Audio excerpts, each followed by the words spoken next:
Est-ce que tu savais qu'il était possible d'aller étudier à crédit aux États-Unis et peu importe ton pays d'origine? Peut-être pas, n'est-ce pas? Eh bien, dans cette vidéo, je vais t'expliquer comment toi aussi tu peux faire pour aller étudier à crédit dans une prestigieuse université américaine.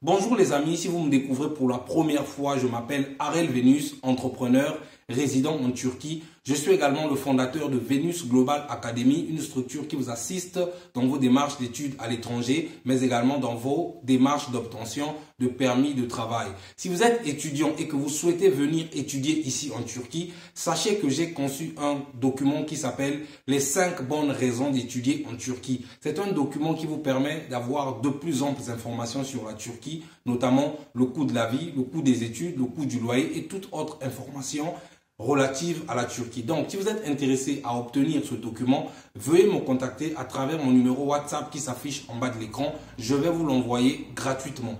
Et pour les étudiants qui sont également intéressés à aller étudier en Pologne, nous travaillons désormais avec une prestigieuse université appelée Vistula University. Donc, si vous êtes intéressé à aller faire des études en Pologne, contactez-nous. Là aussi, nous allons pouvoir vous assister et pour que vous puissiez bien évidemment obtenir votre admission en bonne et due forme et avoir cette opportunité d'aller étudier à Vistula University. Notez que Vistula University vous garantit un job étudiant durant tout votre parcours académique. Donc c'est une très belle opportunité. Si vous êtes intéressé, veuillez nous contacter. Notre numéro WhatsApp s'affiche en bas de l'écran. Et pour des personnes qui veulent aller travailler dans des pays de l'espace Schengen comme la Hongrie, la Pologne, la République tchèque, la Lituanie, la Slovaquie, la Croatie et même la Turquie, vous pouvez également nous contacter. Nous avons un programme de permis de travail, des permis de travail qui sont légaux, vérifiés, vérifiables, authentiques, n'est-ce pas? Si vous êtes intéressé à obtenir un permis de travail, vous pouvez nous contacter. Nous allons vous aider à obtenir votre permis de travail et derrière, vous aider également à constituer votre dossier pour faire votre demande de visa et bien entendu, aller travailler légalement dans le pays que vous aurez choisi. Donc, si vous êtes intéressé, encore une fois, contactez-nous à travers notre numéro WhatsApp qui s'affiche en bas de l'écran. Alors, dans la vidéo d'aujourd'hui, je vais t'expliquer comment tu peux faire pour aller étudier à crédit aux États-Unis. Alors, déjà d'entrée de jeu, ce qu'il faut savoir, c'est que les États-Unis, depuis plusieurs années, ont mis en place des systèmes qui permettent aux étudiants de pouvoir étudier, même lorsque ces derniers n'ont pas assez de ressources financières, n'est-ce pas? Donc, c'est un programme assez intéressant qui permet non seulement aux citoyens américains, aux résidents permanents et même aux étudiants internationaux qui sont hors du territoire américain d'avoir cette opportunité, cette aubaine-là de pouvoir aller étudier dans de prestigieuses universités américaines, mais à crédit. Donc, je vous explique le processus, comment est-ce que vous également, vous pouvez faire pour aller étudier dans ces universités américaines. Déjà, ce qu'il faut noter, c'est qu'il y a deux types de prêts, ou sinon deux catégories. Donc, ce sont des prêts qui sont séparés en deux catégories. Vous avez une première catégorie qu'on appelle par les Federal Loans, c'est-à-dire des prêts fédéraux. Ce sont des prêts qui sont beaucoup plus destinés soit aux citoyens américains ou encore aux résidents permanents aux États-Unis, n'est-ce pas? Et vous avez une deuxième catégorie de prêts qu'on appelle par les Alternative Loans. Ça, c'est pour des étudiants internationaux, ce qu'on appelle en français par des prêts alternatifs, n'est-ce pas? Ce sont des prêts qui sont destinés à tous les étudiants internationaux qui sont soit sur le territoire américain ou encore qui sont hors du territoire américain et qui souhaitent aller aux États-Unis pour aller étudier. Donc, si toi aussi tu veux bénéficier de ce prêt étudiant pour aller étudier, donc écoute attentivement jusqu'à la fin de cette vidéo. Alors, pour avoir cette opportunité d'aller étudier à crédit aux États-Unis, il va falloir bien évidemment que vous puissiez nous envoyer votre dossier. Mais je vais prendre un exemple pour essayer de mieux expliciter ce que je vais dire tout à l'heure. Donc, Si vous êtes par exemple intéressé à aller étudier en licence, je prends un exemple, hein, vous souhaitez aller faire une licence en Computer Engineering, ok? Donc la première des choses à faire, c'est que vous devez nous envoyer la photocopie de votre passeport, l'attestation de réussite de votre baccalauréat, le relevé de notes de votre baccalauréat, une photo format identité, la copie de votre acte de naissance. Notez que l'attestation de réussite au baccalauréat, le relevé de notes du baccalauréat, plus votre acte de naissance, donc la copie de votre acte de naissance, ces 3 documents doivent être traduits en anglais. D'accord? Vous nous faites parvenir tous ces documents avec les frais de traitement de dossier. Dès que nous recevons tous ces documents, qu'est-ce que nous allons faire? Nous allons transférer ces documents à l'université. Notez qu'à ce jour, nous travaillons avec 4 différentes universités basées aux États-Unis. Donc, nous allons transférer votre dossier au niveau de l'une d'entre elles, n'est-ce pas? Donc, je fais bien allusion aux universités. Et les universités vont tout simplement étudier votre dossier. Dès que votre dossier est validé par l'une d'entre elles, n'est-ce pas? L'université vous enverra ce qu'on appelle par le provisional letter, c'est-à-dire une lettre d'admission provisoire.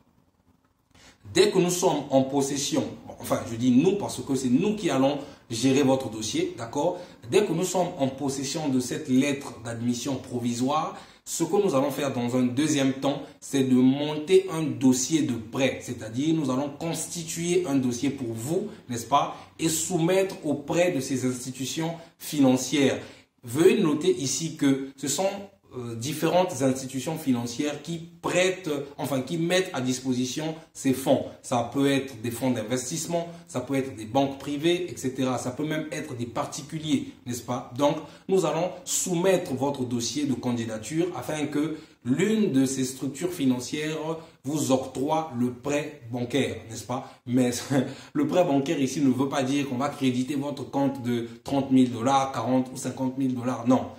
L'organisme ou sinon la structure financière va étudier votre dossier et dès qu'elle valide votre dossier, n'est-ce pas, elle va donner son quitus, c'est-à-dire que voilà, l'étudiant Arel a été accepté, nous allons lui octroyer par exemple 50 000 $. Donc je prends un exemple, hein, ok?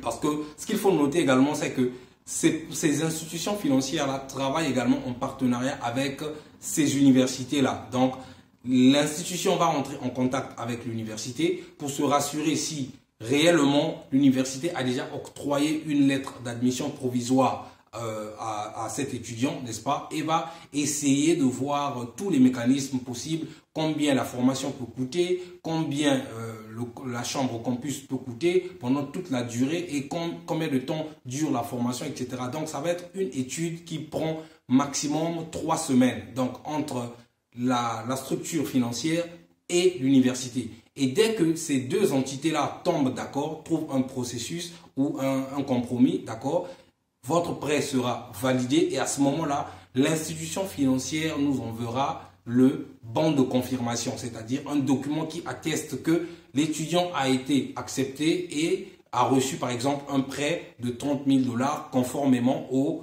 processus d'études qu'il va devoir suivre durant ces 3 prochaines années, n'est-ce pas? Là, j'ai pris le cas d'une licence, mais il faut noter que les prêts ne se valent pas. Donc, celui qui va faire Computer Engineering ne pourra pas recevoir le même prêt que celui qui va peut-être faire la médecine, vous comprenez? Donc, mais vous avez compris l'idée, c'est que nous allons soumettre un dossier au niveau de ces institutions financières qui vont, elles, étudier votre dossier et dès que le prêt vous est accordé, l'institution nous fera un retour avec la confirmation de votre lettre qui atteste que, bien évidemment, vous avez été admis ou sinon le bon vous a été octroyé, n'est-ce pas? Et dès que vous avez ce prêt bancaire, qu'est-ce que nous allons faire dans un troisième temps? Dans le troisième temps, nous allons devoir renvoyer ce prêt bancaire-là ou sinon tous ces documents-là au niveau de l'université qui va, elle, encore prendre le temps d'étudier pour qu'elle puisse bien évidemment vous délivrer ce qu'on appelle par la lettre d'admission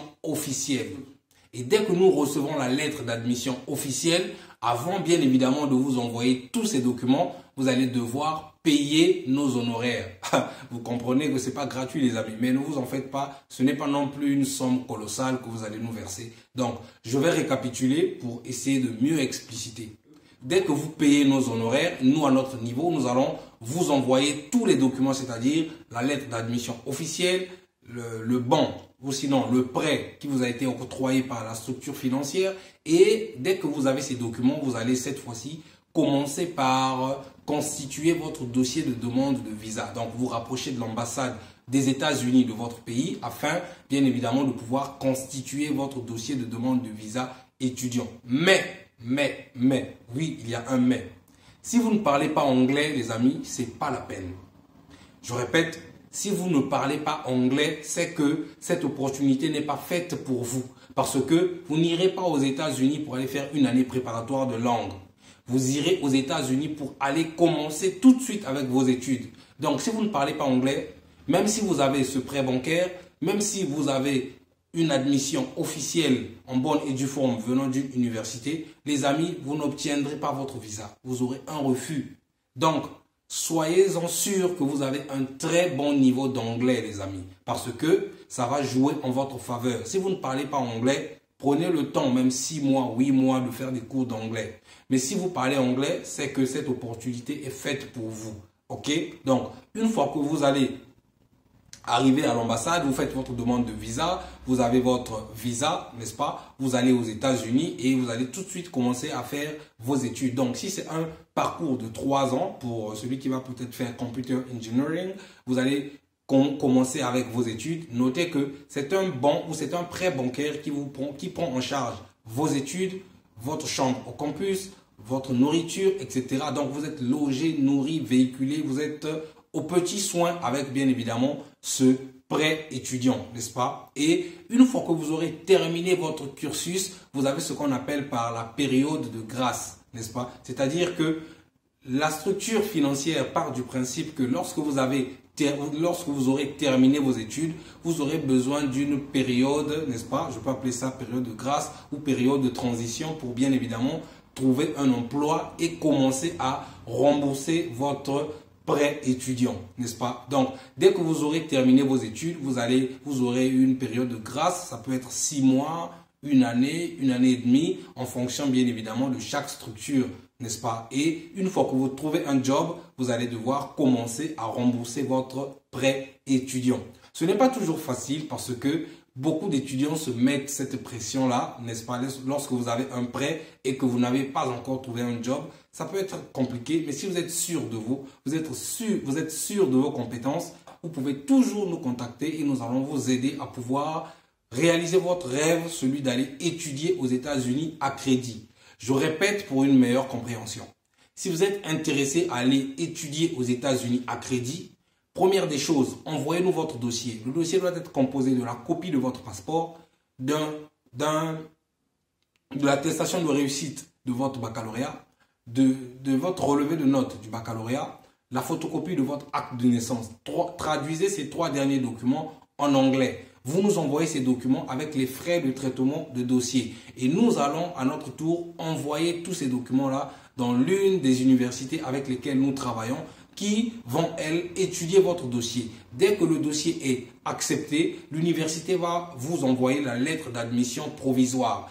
Et une fois que nous sommes en possession de la lettre d'admission provisoire, nous allons cette fois-ci monter un dossier pour la soumission ou sinon la demande du prêt étudiant. Il y a plusieurs structures financières qui octroient des prêts étudiants aux États-Unis, n'est-ce pas? Et nous allons soumettre votre dossier dans plusieurs d'entre elles, n'est-ce pas? Et une fois que votre dossier est étudié, examiné et validé par l'une de ces structures financières, n'est-ce pas? Et ça dépend, hein, les prêts études varient. Ça peut être 30 000 $, 40 000, 50 000, 60 000, même 70 000. Hein, ça varie en tout cas en fonction de l'université choisie, en fonction de la filière que vous allez étudier et aussi en fonction du temps, de la durée de votre filière choisie, n'est-ce pas? Dès que vous avez le prêt étudiant accordé, nous allons à notre tour renvoyer ce prêt étudiant au niveau de l'université et ensuite l'université va vous établir ce qu'on appelle par la lettre d'admission définitive. Dès que la lettre d'admission définitive est établie, n'est-ce pas? Avant que nous puissions vous envoyer tous ces documents, vous allez devoir payer nos honoraires. Encore une fois, ne vous en faites pas. Nous n'allons pas vous taxer comme si c'était je ne sais pas quoi. Non, ne vous en faites pas. Ce sont des montants qui sont acceptables et abordables. Vous payez nos honoraires et à notre niveau, nous allons vous envoyer tous les documents que la structure financière aura envoyé et les documents envoyés par l'université. Une fois que vous êtes en possession de ces documents, vous allez devoir vous rapprocher de l'ambassade des États-Unis pour bien évidemment demander la liste des documents à fournir pour constituer votre dossier de demande de visa. Mais notez ici, s'il vous plaît, que vous devez obligatoirement parler anglais. Si vous ne parlez pas anglais, les amis, c'est même pas la peine parce que vous aurez brillamment un refus. Vous n'irez pas aux États-Unis pour aller faire une année préparatoire de cours d'anglais. Non, vous irez aux États-Unis pour aller étudier directement. Donc, il est indispensable pour vous de parler anglais lorsque vous souhaiteriez entreprendre cette démarche, n'est-ce pas? Dès que vous avez votre visa accordé, vous achetez votre billet d'avion, vous arrivez aux États-Unis, c'est l'université qui vous recevra dès l'aéroport, vous emmènera au campus, vous allez devoir voir les structures, sinon les facilities de l'université, etc. Votre chambre, tout ça, et vous serez pris en charge par votre structure financière qui aura octroyé le prêt bancaire au niveau de l'université. Ce n'est pas que la structure va vous donner de l'argent cash, non, pas du tout. La structure financière finance au niveau de l'université qui, elle, vous donnera des cours gratuits, de la nourriture gratuite et vous logera également gratuitement. Dès que vous aurez terminé votre cursus académique, vous aurez une période de grâce, c'est-à-dire ça peut être 6 mois, une année et demie, parfois même 2 ans, le temps pour vous de pouvoir trouver un emploi et commencer petit à petit à rembourser votre prêt étudiant. Donc, si vous êtes intéressé, contactez-moi, mon numéro s'affiche en bas de l'écran. Nous allons pouvoir vous expliquer encore, peut-être que vous aurez d'autres questions. Nous allons nous faire le plus grand plaisir de répondre à ces questions. Mais c'est une très grosse opportunité si vous êtes intéressé. Mais sachez que vous devez parler anglais si vous voulez bénéficier de cette opportunité. Si vous avez aimé la vidéo, vous connaissez le principe, c'est toujours liker, commenter, partager parce que mon objectif reste le même, c'est d'abord édifier au moins une personne à chacune de mes vidéos. Et le second objectif de cette année, c'est d'atteindre au moins 10 000 abonnés avant le 1er janvier 2025. Je compte sur vous, je sais que nous pouvons y arriver. Donc, likez massivement, commentez, partagez et pourquoi pas, abonnez-vous pour que nous puissions bien évidemment atteindre 10 000 abonnés avant la fin de l'année. Je vous dis bye bye, on se retrouve dans une prochaine vidéo.